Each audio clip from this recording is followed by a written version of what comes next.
Aside from some minor technical difficulties, I think this was quite possibly the best E3 in many, many years.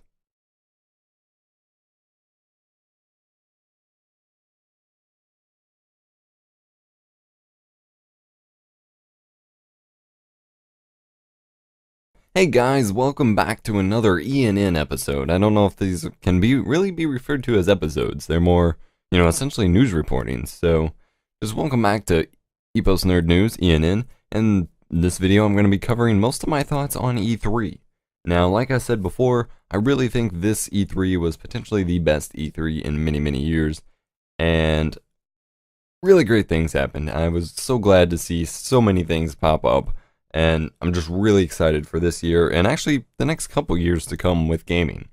Now, thankfully, Sony did take a shot and kicked Microsoft in the balls when it comes to the used game thing. They even put out an instructional video on how to trade games, which essentially just involved handing the game to your friend, and your friend saying thank you, and that was it.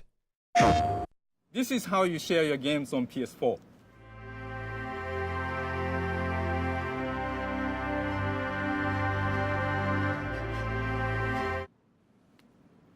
Thanks.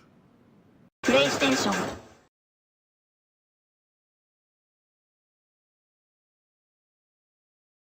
Go Sony, take advantage of that, push that, and to be honest, I think Sony may have won as far as the console battle goes for the conference, but certainly not the war. And the beauty is there's actually a pretty exciting console war to be had for this generation compared to last generation. The Xbox 360 and PS3 didn't have much of an exciting console war, but so far both sides have good exclusives, they have good reasons to buy each console, and it's really pumping up to have an actual exciting and thriving console war this generation that will just stimulate the games industry to no end, and I'm really excited to see what comes from that. There were some technical difficulties on Microsoft's ends from what I heard, but that always happens with conferences. And apparently there was a disappointing amount of CG trailers and celebrity distractions. But it's a conference. What do you expect? They gotta distract you with some things while they hook up things in the back. Lots of games announced that I am excited for personally. We've got Battlefield 3, Kingdom Hearts 3, Mirror's Edge 2, Dead Rising 3, Halo 5, Call of Duty Ghosts, some new Mass Effect title, Elder Scrolls Online, Killer Instinct, Dragon Age Inquisition, and many, many more. And these are all titles that people are actually looking forward to. Even though I'm pretty sure the first two were Xbox exclusives, I was pretty disappointed to hear that the Dead Rising 3 was an Xbox One exclusive, but like I said, the other ones probably were too. Killer Instinct is coming back. It's also an Xbox exclusive, but I am excited for it. It looks pretty cool. I love fighters. The announcer voice was pretty cool. I like it. Looking forward to it. Battlefield 4. Not so excited for it. To be honest, I spent almost $200 in total on Battlefield 3. Got it on PC on launch. Got it a year later or so on Xbox. Got Battlefield Premium for it on Xbox. It's a lot of money. I still don't feel I've gotten my money's worth out of the game or, played it, put in enough playtime to justify how much money I've spent. So the fact that they're coming out with another one already is pretty disappointing. And considering there was like a 10-year gap between Battlefield 2 and 3, it's kind of what I was hoping for considering how much content there is for Battlefield 3. But no, Battlefield 4 is here, and it doesn't look much different. To be honest, the Battlefield 4 Xbox gameplay demo did not look all that much, like it barely looked as good as Battlefield 3 on PC. So the fact that they're already coming out with a new game and it doesn't look that much different or better just feels too much like Call of Duty, and to be honest, I'm not interested. I'll stick to Battlefield 3 until I feel I've gotten my playtime out of it. Call of Duty Ghosts. I really wanted to be impressed. They talked about all this new stuff, how they were innovating, this and that. Not feeling it. Still not feeling it. The dog control thing just looks gimmicky as hell. I'm not interested. No point even talking about it. Mirror's Edge 2. Not an Xbox exclusive. That's good. Looks pretty fun. There's no guns in it. We'll have to see. Kingdom Hearts 3. Yes. Yes. Yes. Finally. That's all I have to say. Finally. I am looking forward to it. Halo 5. I'm actually disappointed. I was hoping that 343 would hold off. I was hoping that they'd at least, if they had to do something, they would put something out there in between the games. Be that announce the new, why didn't we hear about the new PC game, Boot Camp? Or talk more about Spartan Assault, even though that was an Xbox conference, but whatever. Anything, or even just wait a year. But no. We got a quick little clip of Master Chief in some robe cloak in the desert, which may be where the Ark in Halo 3 was, and some freaking Transformer bird Pokemon thing flying out of the sand, and Master Chief being like, oh shit. Looked a little too much like Destiny to me, to be honest, and I'm really confused as to what the hell is going on. Disappointed. Really disappointed. Apparently they're doing something with Mass Effect where they're redefining the genre or whatever. Not really sure how that's going to turn out either. Good to see more stuff maybe coming out that's good, but I'm not feeling it. Dragon Age Inquisition. More Dragon Age. I'm really disappointed at the RPGs this time. There are no new RPGs for the most part. It's all sequels. Sequels, remakes. Fable HD.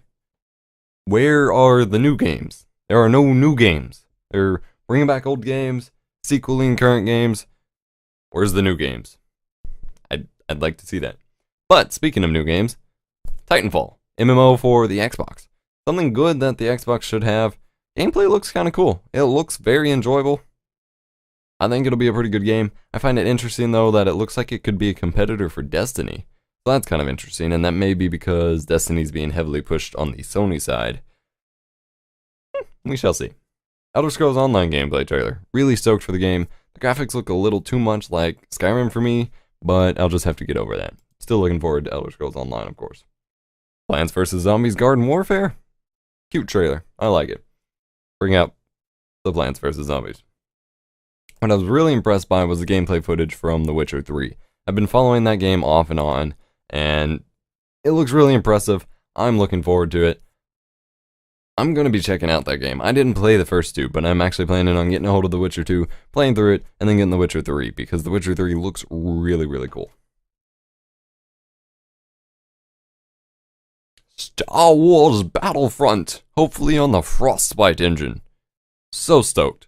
All we have is like a 30-second CG trailer, but that is okay, because it's probably a couple years off, but as long as they make it polished, as long as they live up to the Battlefront legend, I am stoked. Bring it on. Star Wars, time to come back. Come back home, baby.